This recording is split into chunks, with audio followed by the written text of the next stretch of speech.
Hey guys, so this is the AUDIOCULAR M302 and this is an Android-based portable music player and video player which we also call a digital audio player or DAC that is designed to deliver high-resolution music, and it packs a ton of features and it's going to cost you less than 4,200 rupees. While this definitely is in many ways a great value proposition, it definitely also has some glaring disadvantages depending on the user's preference and usage scenarios. Alright, let me explain. Alright, so the AUDIOCULAR M302 comes in this really slim and minimalistic packaging. And inside it you get the user manual, the USB-A to USB-C data transfer and charging cable, a pair of earphones that end in a 3.5mm stereo jack, a soft silicone case for the music player itself, a screen protector, and of course the AUDIOCULAR M302 digital audio player itself.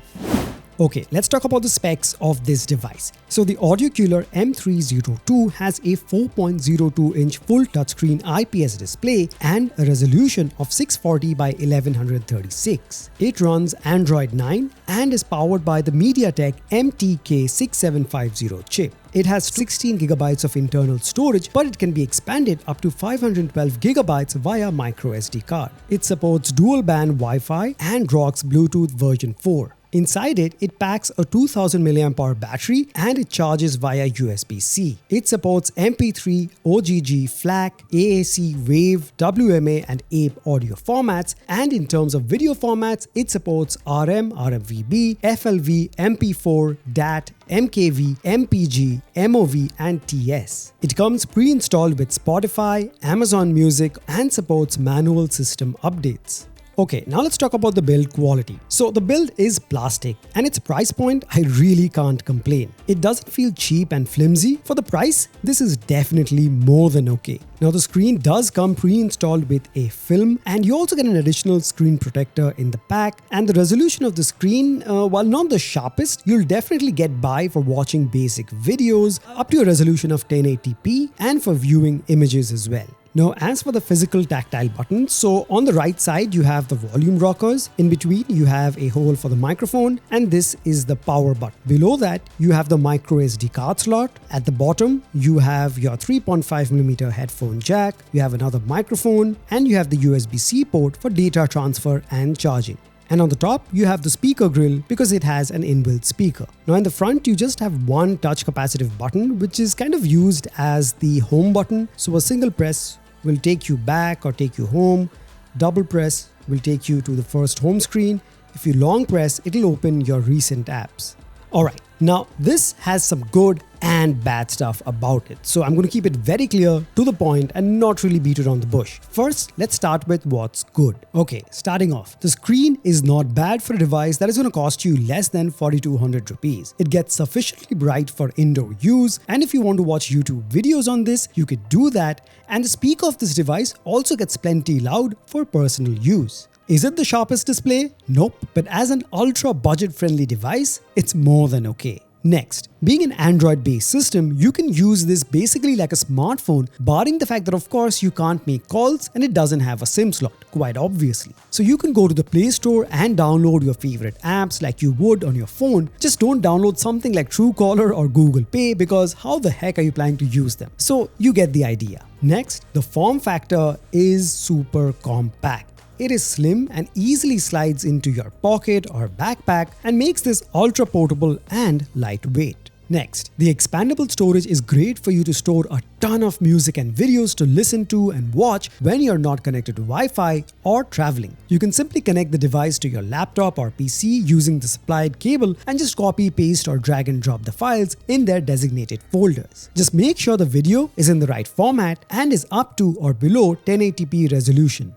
Next, this device, although having a dedicated 3.5mm port for your headphones or in your monitors, additionally supports using an external DAC through its USB-C port at the bottom when you don't want to compromise on the sound quality. Next, you can download and play games on this as you would on your smartphone. I downloaded Asphalt 8 Airborne and the gaming experience wasn't too shabby. Of course, the experience wasn't butter smooth or stutter free all the time. It'll lag, drop frames, freeze and be slow to respond at times, but bottom line is, yes, you can play on this, which is awesome. Next, you can connect your Bluetooth earbuds or Bluetooth speaker to this device and stream music. The inbuilt microphone is an additional convenience for recording an interview or your thoughts on the go. And here is an unedited audio clip recorded using this device.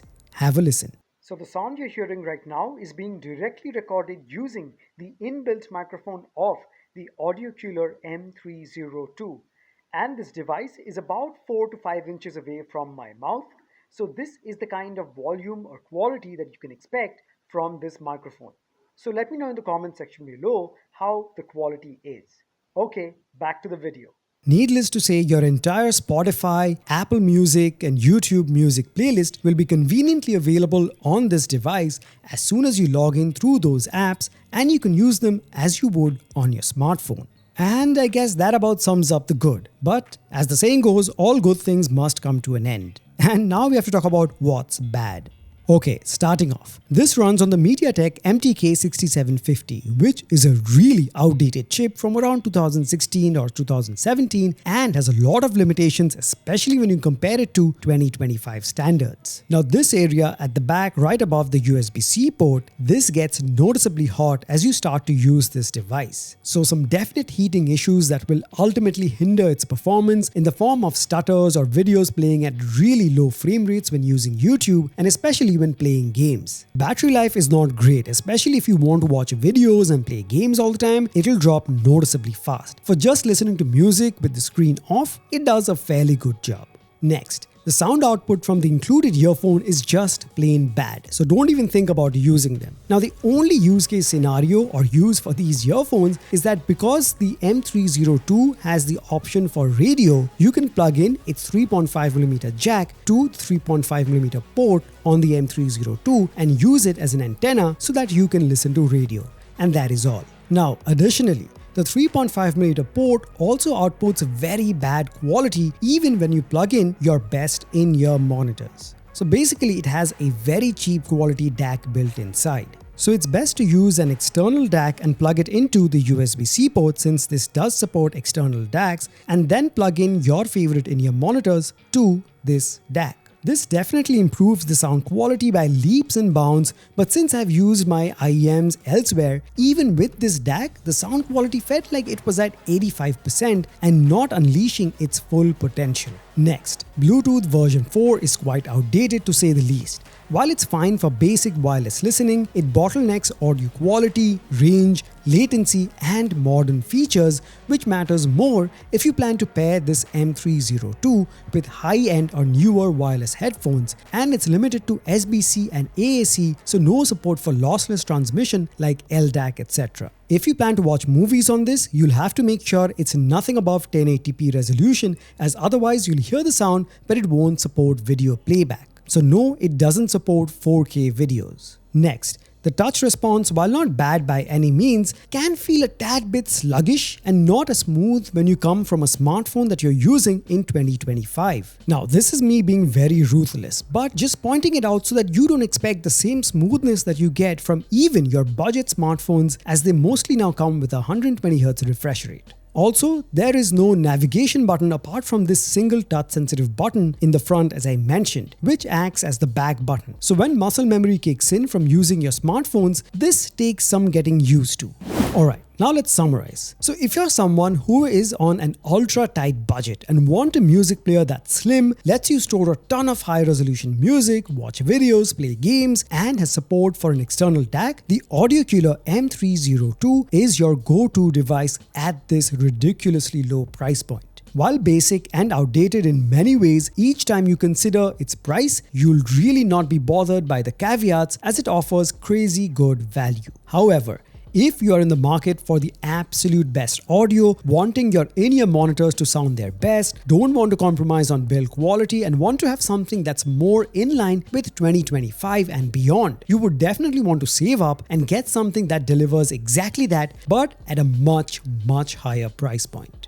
So there you have it, guys. That was my review of the AUDIOCULAR M302 digital audio player. I hope you've enjoyed that. If you have any other questions regarding this, do hit me up in the comment section below. I'll try my best to answer them. As always, the link to this, the DAC, many other in-ear monitors and audio accessories will be placed in the description below for your convenience, and I would really appreciate if you use those links to make your purchase, as that would help me run this channel and I can produce more such high quality and helpful content just for you guys. So thank you so much for stopping by. Make sure to smash the like button, subscribe if you haven't already, share this video, leave a comment, and I'll catch you guys very soon in the next one. Cheers.